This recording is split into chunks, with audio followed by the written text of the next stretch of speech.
Welcome to the first podcast of Kicking Up Dust Media. This is the first time I'm interviewing someone, and this is podcast number one. Today's topic is a very, very important topic. We'll be talking about prison, we'll be talking about stabbings, but the main objective of this podcast is drug awareness, and especially for the younger generation. The guest I have with me today is Barry Thomas. I know him very well. We grew up together. He's 5 years older than me. He was like our elder. Barry's journey is a very deep journey, and we're gonna today take a little look into that journey. And one of the biggest things that you will see from this podcast is the traumatic effects of drugs within the community.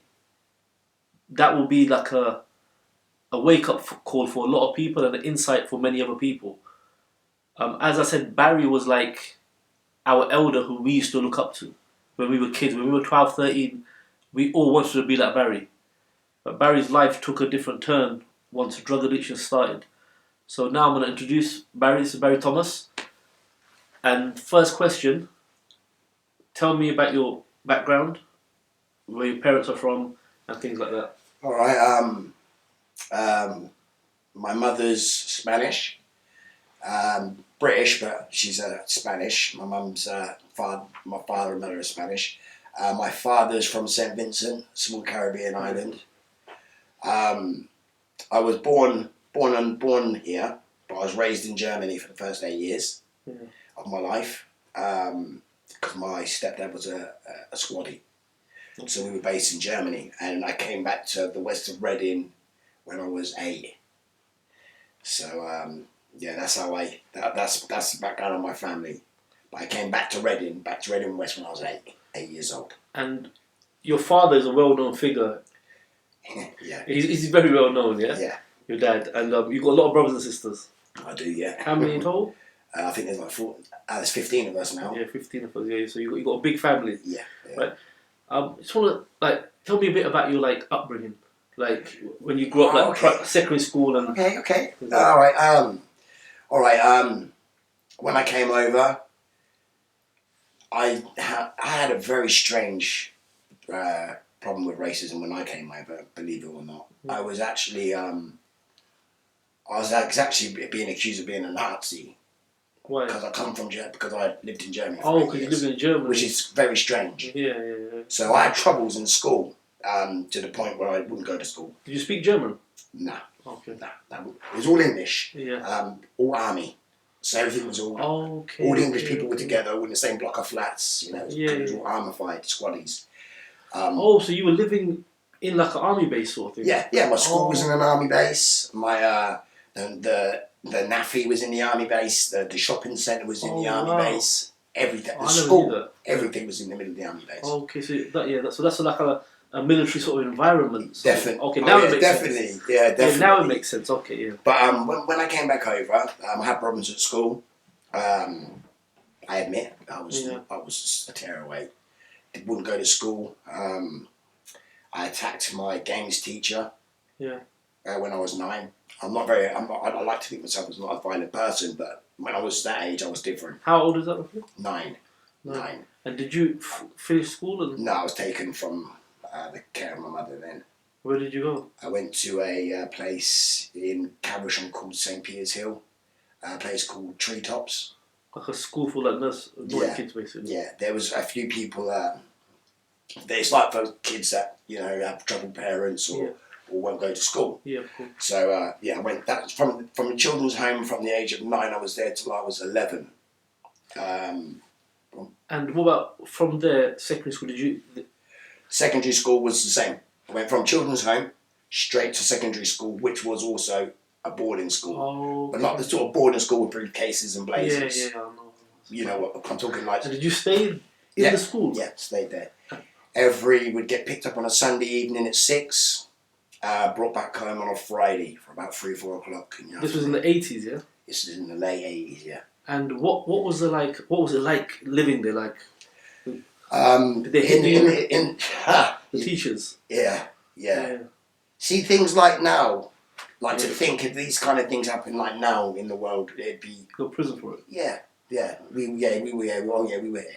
And a lot of the people that were with me in that school I met later on in prison in life. Oh wow! So we all came from like Bracknell, Basingstoke, Newbury.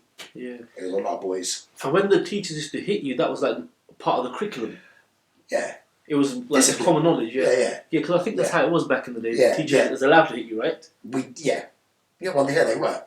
Could you imagine they that? did. Yeah, could you imagine that now? I couldn't, no. Yeah, I could imagine that normally. It's crazy, isn't it? So, how far did you get into your school studies? I'd done GCSEs, didn't do too well. I made an immature decision at the age of 16 because I'd spent so many hours at this place. I just wanted to go home. I think when I came to doing my test, I think the last 20 minutes I literally made one of those. These are some of the routes that people take, and you don't realise the effect till later on in life. Definitely. My test, I rushed just so I could get home quicker. When was the first time drugs became present in your life? All right. Innocently, it was innocent. There was a group of brothers that lived a stone throw away from my house, literally 200 yards away. When I used to come home, I never used to go home. I used to go straight to these brothers' house. We all looked at their mum, kind of like a second mum to us. Yeah, okay. We used to smoke. We used to play FIFA 94. Yeah. This is going way back. That's when I first started drugs, was like 94. I left school. That was the year. Yeah, I started quite late actually. Yeah. I started smoking cigarettes when I was 16. Then cannabis straight away, more or less. So was it hashish or? It was both. Both hashish and weed, yeah? Hash and weed, yeah. Mostly hash in the beginning. Okay. Only because it was cheaper, and we'd all chip in. There'd be 5 of us. We'd all chip in and buy a quarter, or yeah, we were big in the game. A quarter, and we'd share it between the 5 of us. That's how it started. And I was about 16, 17. Yeah. Yeah. We used to listen to Jungle, play computer games, and smoke weed. And when did you actually go from smoking weed to selling weed? This is the story. Okay. So, what happened is, my house was getting refurbished. The kitchen and bathroom was getting refurbished. Yeah. So we moved a mile down the road, further west, which is Norfolk. Yeah. I had a sibling. And I moved next door to my sibling for, I think it was 6 months. Now, my siblings' friends were a different kettle of fish. Like, I've gone from DJing, playing jungle music and playing FIFA and smoking to with a group of guys that were just out to get money. Yeah. Linda's roadsides. It was just out to get money. And I actually took one of my friends with me. Yeah. I refer to him as, well, he was like the only white guy in the group as well. He came with me from the brothers. He followed me. Yeah, and to start hanging out. Yeah.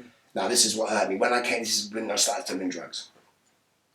And the reason why I started selling drugs, and the reason why I think this person allowed me to. Yeah.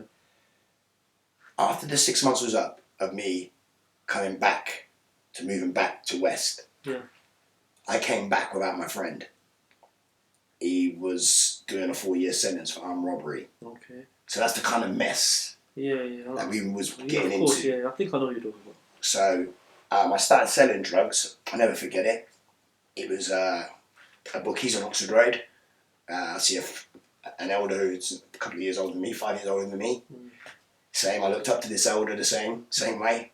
And I explained to him, he knew what road I was going down. Yeah. He gave me 5 apes of weed, okay? Now, this is near town. Now, I said, my friends make money. Now, I watched them make money. Robbing, basically. Robbing, yeah. I watched them make money and I watched them spend money. Yeah. I'm not really built for that. I don't like doing, that's not my type of, you know? And so he said to me, all right, I tell you what, he gave me 5 apes. He said, 2 of them for you, 3's for me. And I don't know if you remember, of course you remember, Lawn Street. Yeah, of course, yeah. That was Reading West version of Yeah. Mandela. Mandela, of course, yeah. Now, I walked from this bookies on, and I was heading towards Norfolk. Yeah. I didn't get 2 roads away, and I sold the 4 bags. Seriously. Kept one in my pocket, right? Because they were looking to go to Lawn Street. They was going to Lawn Street, and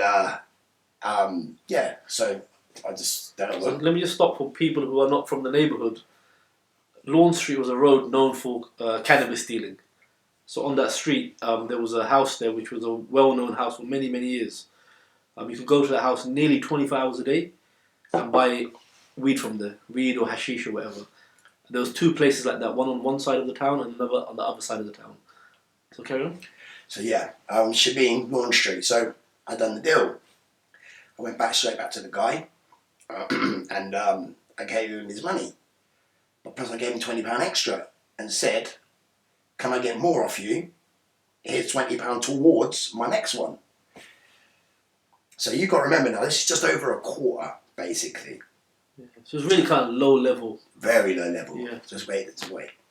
So it's just over a quarter, all right? This is my story. Now, I'm not trying to glamorise it. Of course. Because this was an elder that I needed in my life. I needed like a father figure, someone, this person looked out for me. And I went back that night to get my 5 bags. Instead, I was handed a rucksack. In that rucksack, there was half a box of skunk. Half a key. Half a kilo of skunk, half a kilo of hash, a set of scales, and a contract mobile flip phone. Now, I'm talking back in 94. There was no pay-as-you-go in 94. No. Pay-as-you-go started in 98. Yeah, there was none of... Yeah, it was a contract. Yeah, okay, yeah, I remember that. Now, this was all in a rucksack, yeah? Now, the phone rang, literally, as I got the bag. Yeah. Now, that's when my world opened to drugs. It wasn't so much the drugs itself, it was the people that I met. Yeah. I mean, you would be so surprised the amount of people where that smoke weed. Yeah, of course. People that are nurses. Especially from our type of environment. Yeah, and even people that are mothers or nurses or just normal people. Look, when he gave you the rucksack of drugs, was it that you were working for him or did he give it to you to go sell yourself? This is the thing, it wasn't a runner thing. Oh, okay. Yeah, this is why I've always, to this day, got nothing but respect for the person. Yeah. It wasn't a runner thing. So you go do your thing? Yeah. And then... But at the same time, the phone is going to ring. Yeah, of course, yeah. He's already had the line built. Yeah, they're yours. Yeah. They're yours now. Yeah. And the people that I met, I went through so many different phases from the age of like 17 to 19. I went, 1 minute I'd be with white hippie-ish kind of people and going to jungle raves and popping pills. Well, yeah, because I'm with them, Or then, another time I might... The thing is with me, if I try a drug and if I don't like it, I won't do it again. Like anything that's intravenous, injecting, I can't stand. I can't. You don't like needles, right? I've got a phobia against needles, which has probably saved my life. Yeah. And I've got a phobia. I've got a bad phobia against needles and anything that I put up my nose. Anything that I've tried to put up my nose, it burns. So coke has never been an issue to me. And the other thing, also with the weed, that particular person made sure, went out of his way to make sure that there would ever be no A-class around me. They didn't mess with A-class. Oh yeah. They messed with, but yeah. But you were not young. me. Yeah. I was never to be allowed to see it, and if I was told to wait out in the room for a minute, or it was never shown to me. Yeah, because in that time there wasn't many young people involved in A-class. It was usually the older ones. That's right. Yes. Yeah, I remember that. Yeah, it was. So this must have been what, 17, 18, right? You were 16, 17, 18? Yeah. So when you're 5 years older than me. So when you were around 20, I was around 15. Yeah. And that's when I got introduced to you at the flat up in Maitland Road. I was given that flat as well. Yeah. Oh, you were given that flat? As well as the back. Okay. So I remember when you were in that flat, like you were the go-to guy. Yeah. Especially for us sort of guys, like from the street. Yeah. You were the go-to guy. Yeah. Because it wasn't just you're going to like a local dealer, you were like man them. Yeah. So we preferred going to you, of course, to get the weed. And I remember you were you were a nice guy. And one of the other things I remember, like when you used to go to your flat, astaghfirullah, got to be honest, I used to always have a gal there. I always used to have, I remember that from young, you know. Obviously, we were like 50, we were broke. Like we were on the streets trying to make a pound or whatever. I remember as soon as we made that, we would come straight to your flat. Yeah. Like, no matter what we did, we would come straight to your flat to buy things. And I remember you had I will never forget this. Remember the RG1's nightclub? Yeah. So they had an upstairs room. Yeah. They had an upstairs room. Yeah. That was where the R&B, hip hop would get played. I remember you would wear a hat and you put a £50 note in the hat. Like a feather. That was like your thing. I remember that, you know, little things like that, you know. Yeah, eccentric. I tried to be. Yeah, of course, yeah. You know, you're flamboyant. Yeah. Yeah, I remember you like in your clothes sense. You were probably ahead in time than a lot of other people because you used to love your fashions. I couldn't even see now the Jordans. Versace. That's what a lot of the as youngsters used to look at and say, "Oh, B's doing his thing," you know. Yeah, okay. And you were like one of the youngest ones because a lot of the older drug dealers were in their mid-20s, late 20s. Yeah, you didn't find a lot of kids. So you're selling weed now. Obviously, you're making money. Yeah. You're making money. You got your own place and whatever. What happened next? Everything was my first daughter was on her way. I just got the flat as well, which was given to me 2 days after by the same person. So a lot changed during that time while I was at that flat. I think I changed a lot while I was at that flat. How? By the people that I was having, by the people that I was meeting, by having the freedom of, like you said, I would have girls, I'd have parties, I wouldn't go to sleep for days.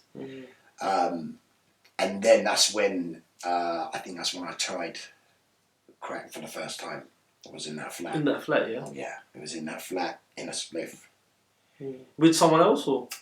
With someone else, yeah. Okay. Yeah, with someone else.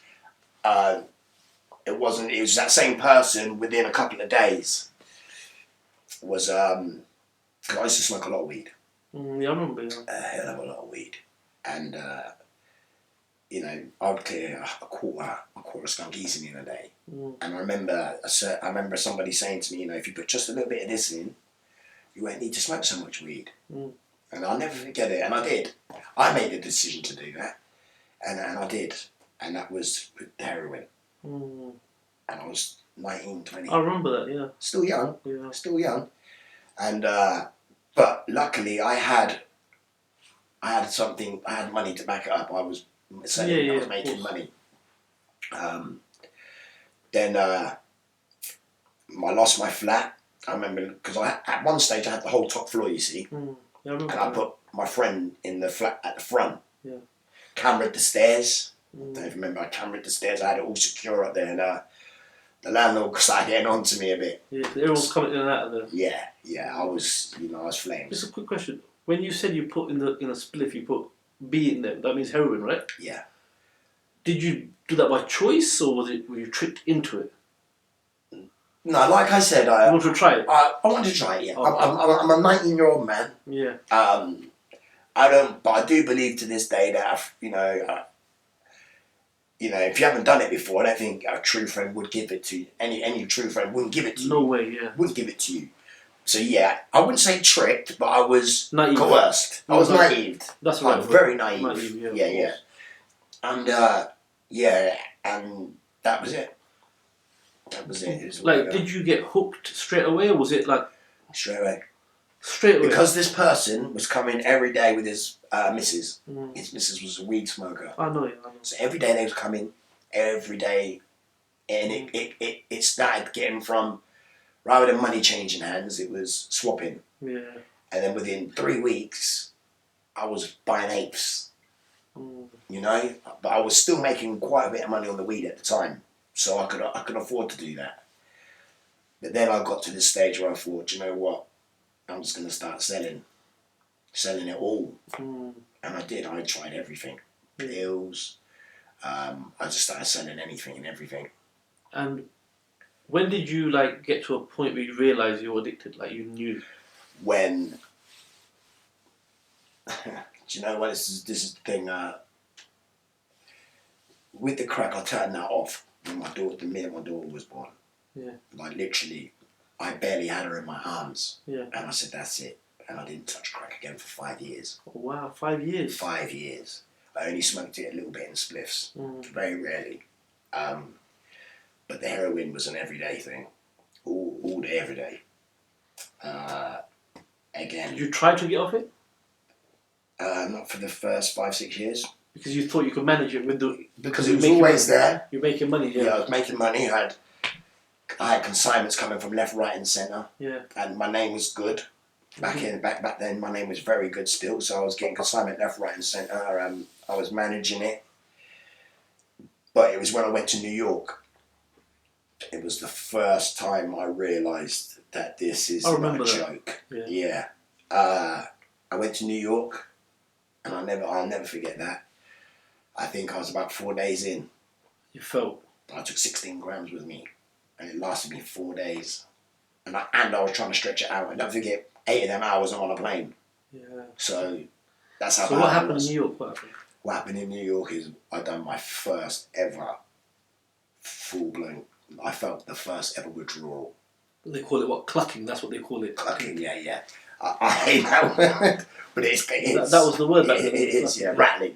What does that feel like? Like try to like. Try and how can I explain it?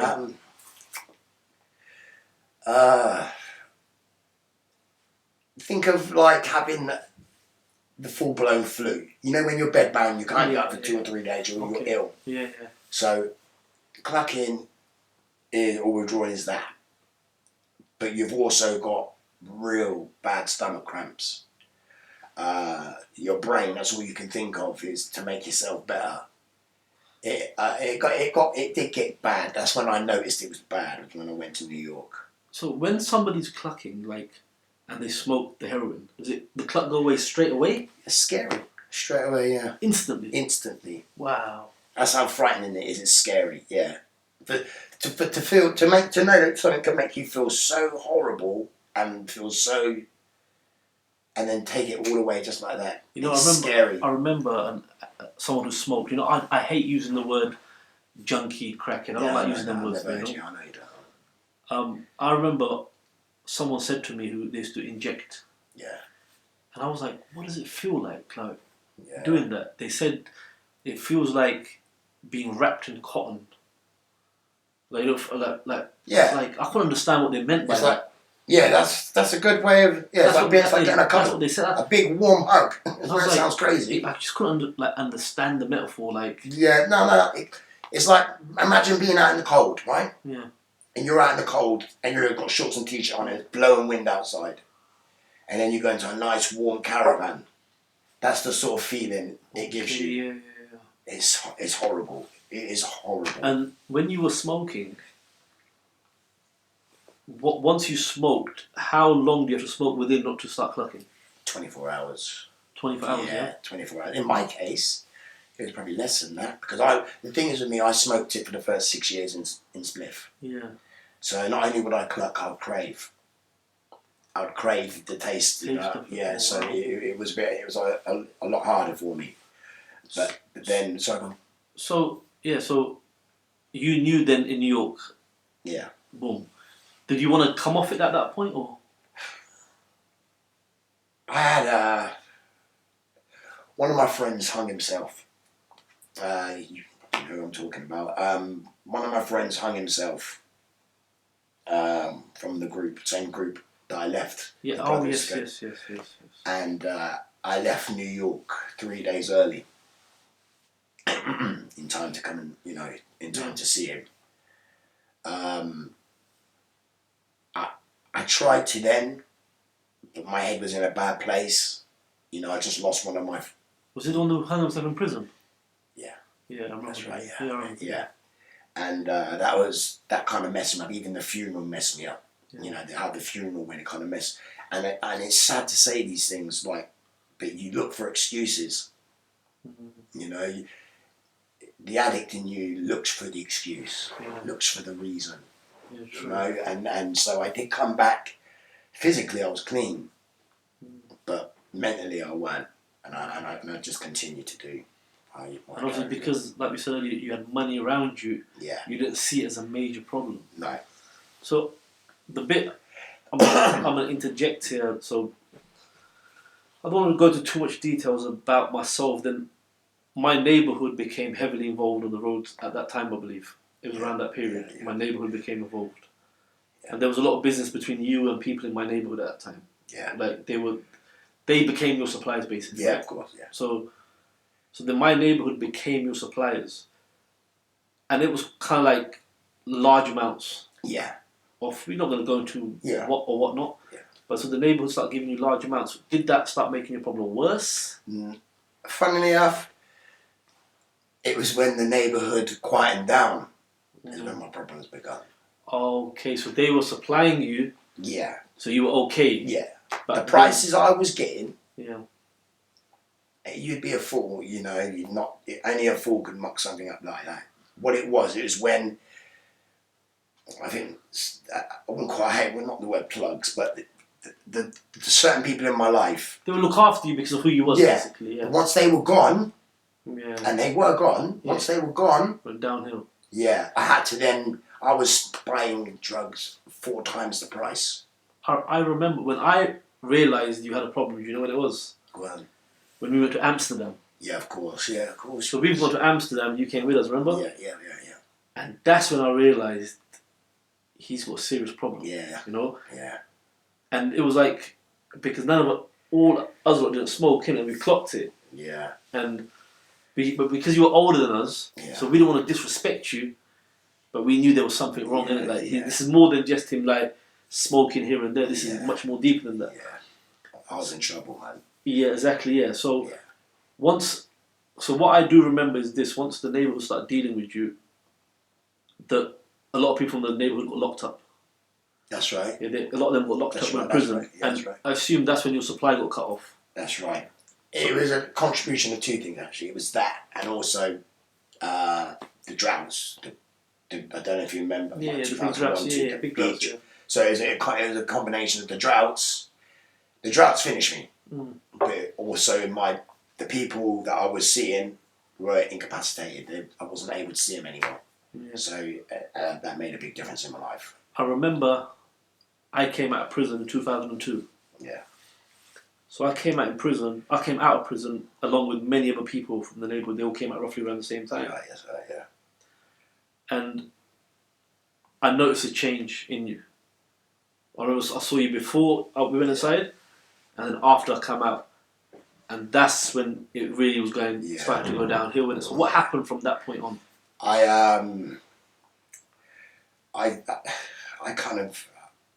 had an expensive lifestyle. I didn't save any money. I didn't get my first bank account until I was 35 years of age. I've done some silly things in my life. I've made some silly decisions. I didn't save no money.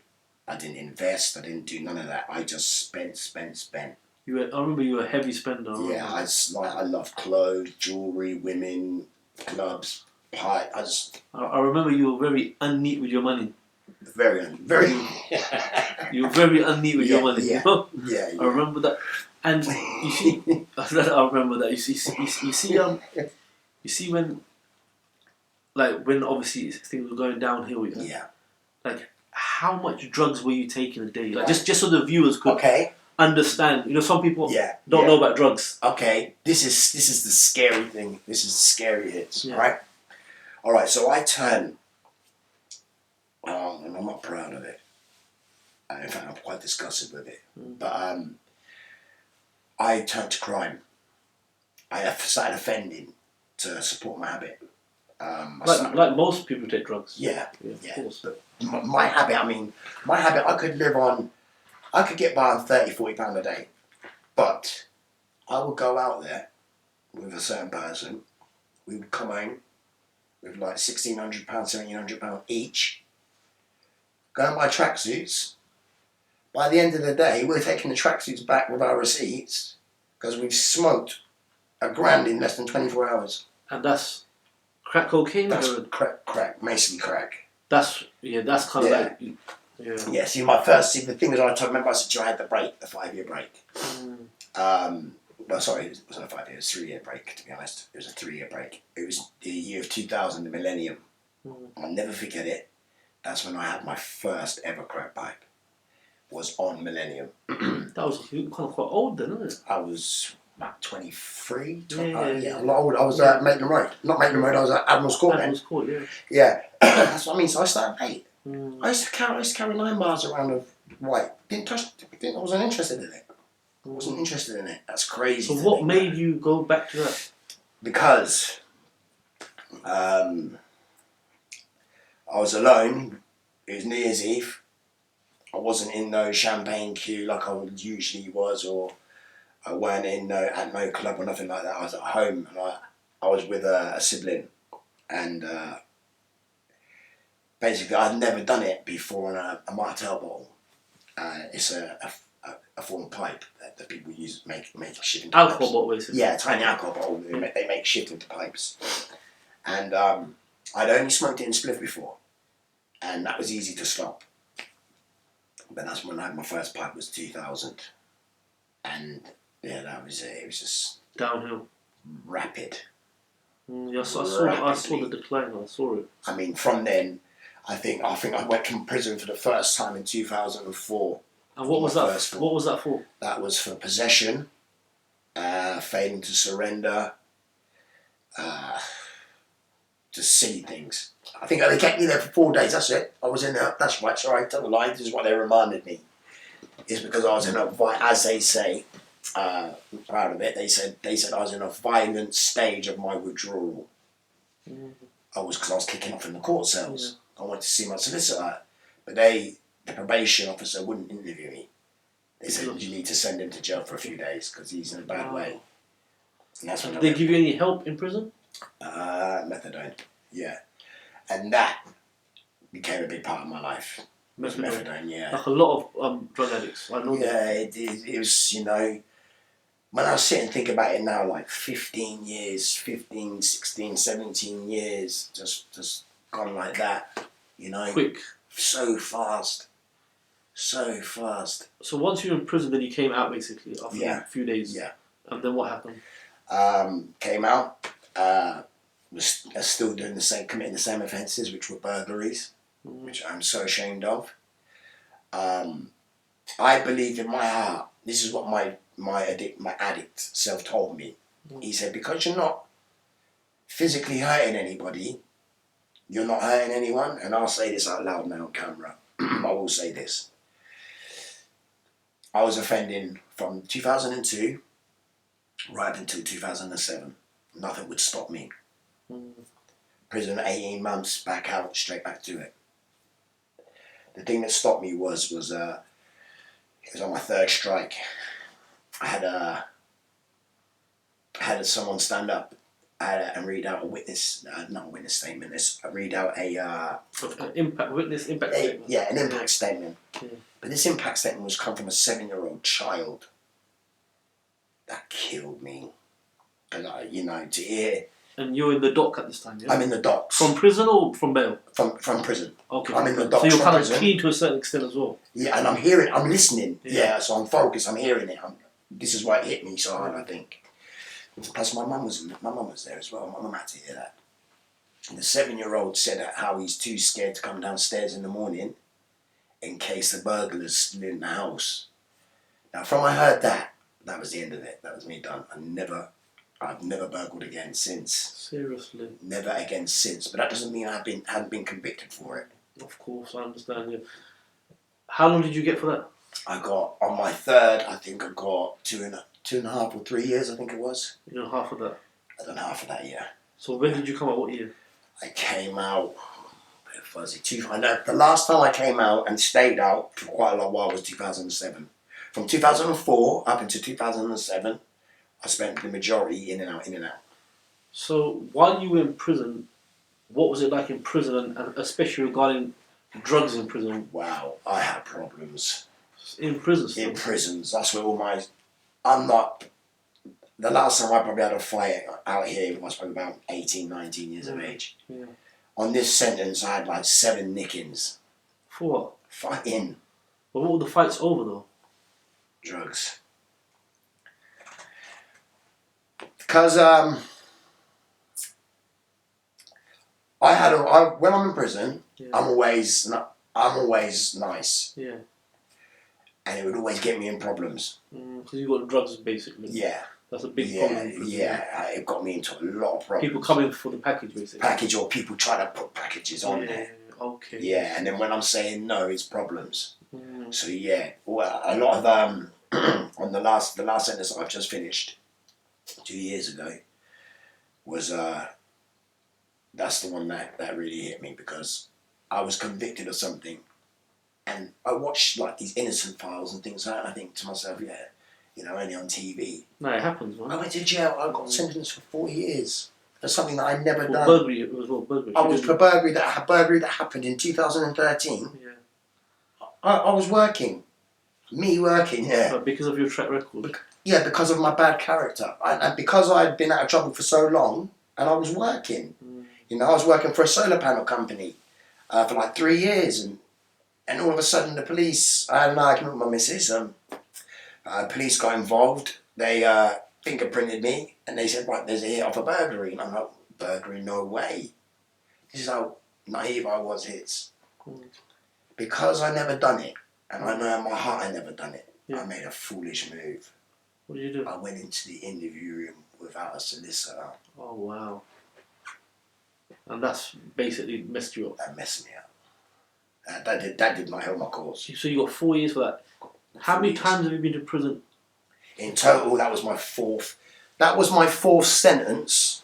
So, but I've been to prison, I think, about 6 times. So twice on remand and 4 times as a sentence prisoner. Sometimes I've been on remand. Yeah. Then yeah. So in total, about 5-6 times you've been inside. Yeah. You know, you mentioned these fights in prison or whatever. Can you give like a couple of I'll give you a couple of examples. The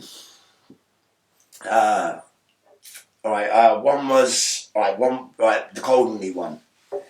That's HMP Coldenly. HMP Coldenly. Now there's a lot of South London man in that there. Yeah, them guys there, they're just. It was a bully boy thing there. Yeah. They thought they could bully me. I got into a madness there, and I'm not into tools now. I like scrapping. Yeah, of course. Yeah. But the main one, which I'm not even sure about, I'm not even sure if it's even out there, and it might even be in the media. But the main one was in Bullingdon. A riot. It was in the news. It was on the news. It was like a riot kicked off. They said it was over drugs, but it wasn't over drugs. Okay. What it was I'd gone on to Spur 1 off of Spur 3. Now I'm a barber, so I can go where I like. Yeah, of course. Yeah. So most of the RG mans are on Spur 1. Yeah. All the rest are on like Spur 2 and 3. Okay. But I was on 3. So obviously I would jump onto Spur 1 quite a lot. You're cutting hair. Yeah, cutting hair, plus that's where the RG mans and that are. So I've gone on there. I'll never forget it. They were all at gym. Every single one of them. At the gym. All of them, except for maybe 2. So I've gone on there, and there was a group of Somalian boys, young boys, and they were drunk. I could smell hooch. Okay. As soon as I've gone on and landed, I could smell hooch. And this is where I heard the words, and this is the thing as well in jail. Like, if you're known as a smoker, then there's no respect for you. Yeah, of course. Yeah. There's no respect. They're in. Of course. And when I was on the Spur, one of the guys must have said to me, because I wouldn't send him over a zoo.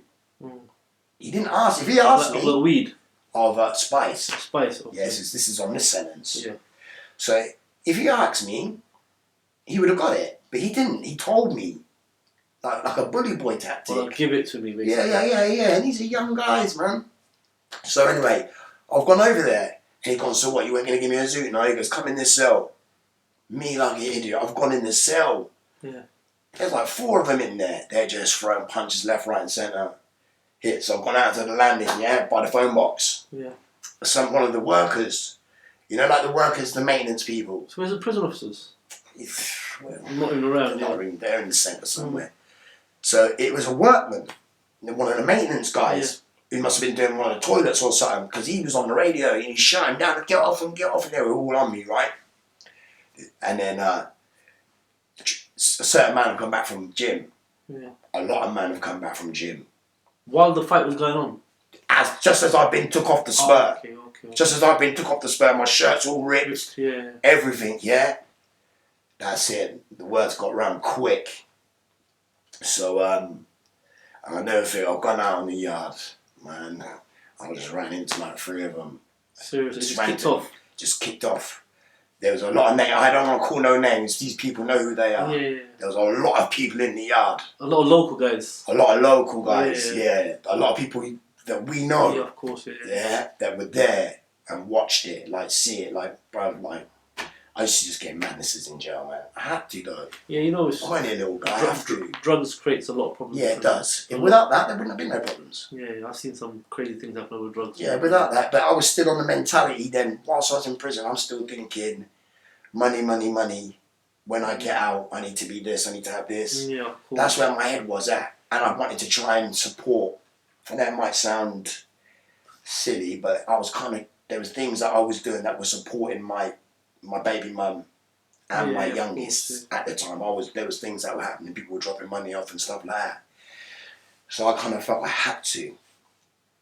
But I look at it now, and I know none of them problems would have been there. Of course. I get on with I like to think I get on with anybody and everybody. The choices we make that. That's right, yeah. Situation. Yeah, definitely. You know, you've had some health consequences. Yeah. Of drug abuse. Definitely. And I think it's really important for the viewers to kind of know this, you know, especially for people who might be thinking about experimenting with drugs. Okay, yeah, definitely. What type of health issues have you got because of drug taking? Well, 2 years ago, I lost my gallbladder. Mm. I know they say, it's an organ that you don't need it, but, you know, let me have yours then. that's how I look at it. That was because of drug abuse? That was because of using, that's crack cocaine. Yeah. My body, they removed the whole organ, and not the stones, they removed the whole organ. Wow. But the pain that I went through, which was unbelievable. And I've been in motorbike accidents, I've had accidents in my life. Yeah, of course, I know. This pain was, I cannot explain, this pain was unreal. You had a serious, was it a motorbike accident on your leg? No, it was a bike accident, back in 2009. Yeah, so you had a bike accident where you've got consequences even now from it. Yeah, definitely. What, were you under the influence or? This didn't help. This didn't help either, because this made me use more, I think. Okay, the pain. This is the other generation. Yeah, this was like 2009. Around them times there, I was like kind of dealing with the neighbourhood again slowly, but not on a large scale. You know what I'm saying? And when I come out of hospital with the pain from this leg, I was smoking so much. I've heard stories. A lot of people use heroin as a painkiller. That's pain true. relief. Oh, definitely, yeah. So if you've got like a bad pain, that actually helps. Or is it psychological in your head? No, it will help. Of course, it will help. It will help. Yeah, it's an opiate. It's an opiate. Yeah, it will help. So, when I've gone for the operation, the thing is with me, I try to be opiate clean, full stop. I don't like any kind of painkillers that have got opiates in them. Yeah, of course. I do take painkillers, but non-opiates. Okay, yeah. Non-opiates. That's because I'm recovering from as you know, I've got an internal prosthetic right femur bone, which is a serious op. Yeah. Coming out of that, to be honest, even coming out of that alone was a scary time for my loved ones. Because they thought, because of the pain, he might go backwards, basically. But what I had done is I made a decision 2 years ago. When I left hospital, I had no numbers in my phone. None. I only went on Facebook, I think about 3 or 4 weeks ago, for the first time in like 18, 19 months. Yeah. I went totally dark. Best way. That's the only way. That's the way for me anyway. It was the way for me. I went totally dark. I've got I'm very lucky to have the people that care for me around me still, and the people that I care for. But that's the pull of that particular drug. You know, Yeah. and I've seen it happen to people over and over and over again. Not 5, 10, thousands of people that came because I was involved in that trade. You know, Yeah, of so I course. saw it happen over and over and over again. You know, I remember when I was quite young, I was selling pebbles on the road. So I've got a call from a customer and I've gone there and the person was like, they were young, like 18. Yeah. I was like, what are you doing? He said, we Yeah. want to try it. And I refused to give it to them. Yeah. Even though I was a drug dealer, I knew that what this thing does, you know? Yeah. I was like, I ain't giving it to you. You know, and I Yeah. just kind of like just left. Yeah. Because you just saw like droves of people going down a certain road and very few could turn back once they've crossed a certain line. Do you understand what I mean? Yeah. Like you looking back now at like years of drug abuse, basically. Like, how do you look back at it? Like, do you wish you didn't even try weed? Like, I would say, like, I thought about these questions because I thought to myself, if I would have changed anything, then maybe I wouldn't have none of my daughters. I want every single one of them. yeah, of course, yeah. But at the same time, I do wish I made different decisions. Definitely. Yeah, of course, definitely. Because like I was saying to you before, my daughter, she was once 2 years old. Mm. I could once lie to her and say, Daddy doesn't feel very well, or Daddy, that same daughter's 24 this year, and she's fully aware. She knows exactly what's going on. She knows exactly what's going on. So that, the advice I'd give is, if I could give advice to my younger self, I would have said, Barry, you are going to grow older one day and you're going to have kids. Mm. And, it pains me to think that, this is what I'm doing what I'm doing now. Do you think, in your opinion, see, my belief is, weed, it might not be a gateway drug for one person, but it could be a gateway drug for another person. Yeah. Because obviously people take drugs for a feeling, right? Yeah. Like to achieve a certain level of whatever that feeling may be, that's what you're trying to achieve, right? You're not taking it for no reason. So do you think for you, it was a gateway drug? Yeah, definitely. It was. Definitely. Yeah, it was. And I've been looking at some statistics. It was. 2001 or to 2002, I think it was between like 20, I think it's about 23% of all British people had either tried, consumed or tried cannabis in one way, shape or form.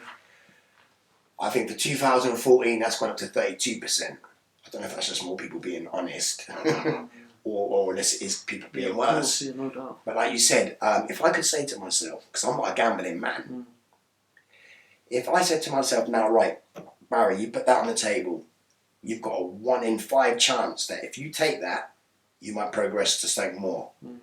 I wouldn't take it. It's a risk too high, isn't it? Even 1 out of 10. I know. The odds ain't worth it. If I could go back to myself, that's how I would explain it to myself. I would say, look, because like you said, some people are in. Some people can smoke weed and take pills on the weekend and then work for the rest of the week. Yeah. It's not like that for some people. Like, that's one of the things that made me leave that drug game. Because I saw the carnage it was causing. Yeah, bro. That doesn't affect like one person. The one person might be smoking it, but his mum, his daughter, his father, the father, everyone's suffering. Yeah, of course. From that person's addictions, mate, Yeah. And when you get thousands of people on that drug, you see the after effects. Yeah. Like even if you look at now the neighbourhood now, for example, see the smokers, like what they're doing for money up and down the road, like you can see that visually now. And 25 years ago, you couldn't see that visually. Yeah, you couldn't. Yeah, of course. Now you can see it visually. Yeah, the Oxford Road, the girl. Yeah, it wasn't like that 25 years ago. And now, so that's like over 20 years of drug abuse, really, isn't it? Yeah, it was. Yeah. So looking back now, what advice would you give to people thinking about experimenting with drugs? The advice I'd give, at the time, you might think it's harmless. Or you might, like I even said to you at the beginning of this interview, I said to you, when the doorway to drugs was relatively harmless. Thief of 94, smoking a bit of weed. But my story progressed. And, even if 1 in 5 or 1 in 10 people's stories would end up That's like true. mine, then I'd advise them not to. You know what I just thought about just now while you were talking? Like the COVID-19, they make people like, self-isolate or whatever because like a 1 in 100 chance you might end up in hospital. So you got to self-isolate from it or whatever. And we know from every 100 people that will try a drug will become addicted to it. Yeah, You of know? course, yeah. Like if I personally from That sounds quite a decent statistic. yeah from what I saw, because as I said, we saw that, for every 10 people that tried crack cocaine, I reckon 7 got addicted. Yeah, definitely. And whatever. And yeah, definitely. when you look at the statistics of how many people are addicted to these drugs, look at it as the same way as like you would look at a pandemic. Yeah. That if you take this might ruin your life. Yeah, it might, and even the might. The might, is high. You know. Yeah. And I saw people, forget street people and forget like where we grew up in, low income areas. I've seen people who had good jobs, who worked in banks, and people who were like models and stuff like that. Same. They took that drug, and they just went downhill from there. Same. And that's scary. Yeah. So you don't have to be from a certain environment to take them drugs. You could be in any environment. Yeah. I see one guy spend his grandmother left him £86,000. Within 5 months he was broke. How much? £86,000. That's the crack cocaine, right? They just smoke. How is that possible? For £86,000, 6 months he was broke. So now, how long have you been clean for? 2 years and 4 months. So nearly 2.5 years. Yeah. Like I could see you just look much healthier. Like I could see that, You look, eating. Like if the viewers could see Barry Thomas before he took drugs, and then while he was on drugs, you'd be shocked at the difference, But now you look much better than you did some years back, Of course. Just like you're just looking at you, I was surprised when you walked in because I haven't seen you for 18 years. Yeah, it's a long time. Maybe a bit long, about 18 years. Like 2002, I think was the last time I saw you. And you've put on weight. I could see you much more fresher, man. How do you feel as like a person? A very important woman to me is my mother. She's very, very ill. She's got a lot of medical complications. So when I feel good at night when I go to bed, I'm clean.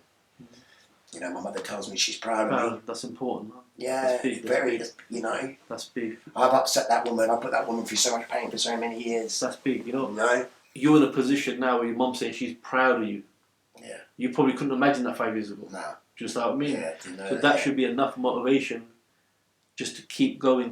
When you went on the road to try to get clean, what steps did you take? Did you get any help from organisations? Yep. That's another thing. Okay, this is something I want to get across. Definitely want to get across to people.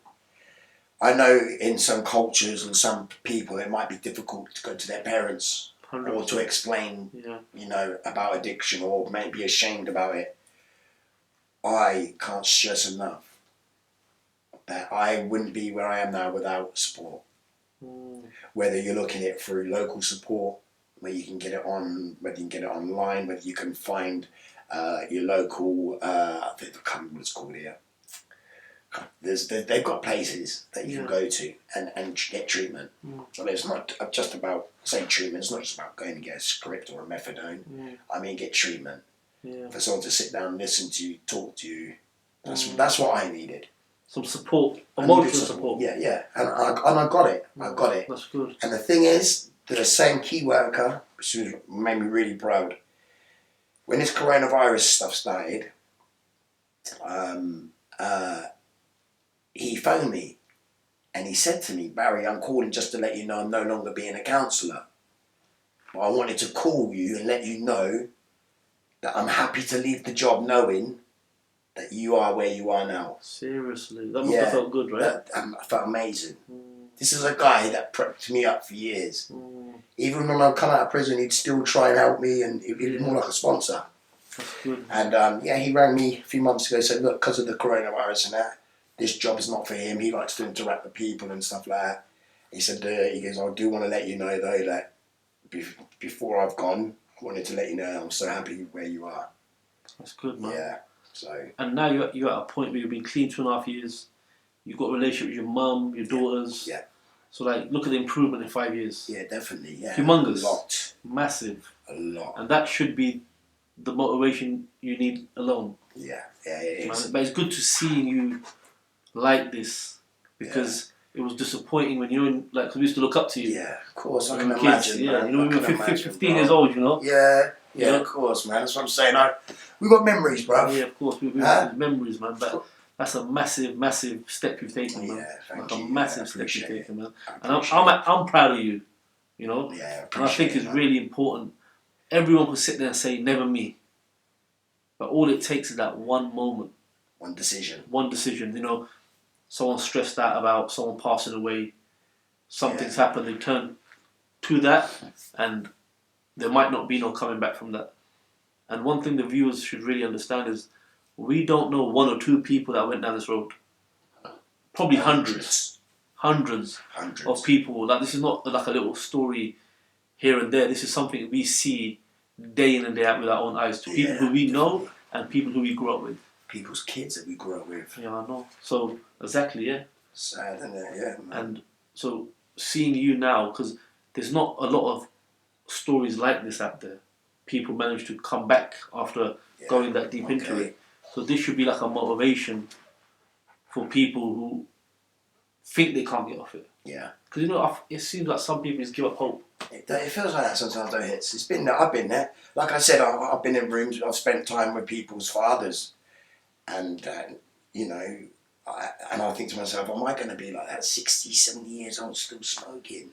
Yeah, well, you can still live a yeah, good you life. Can. It's a choice. It is a choice. Yeah, it's a choice. And if you can take a bit of pain, you just have to take a bit of pain, and just, you know, I mean, for me to give advice, I'm still in my bubble.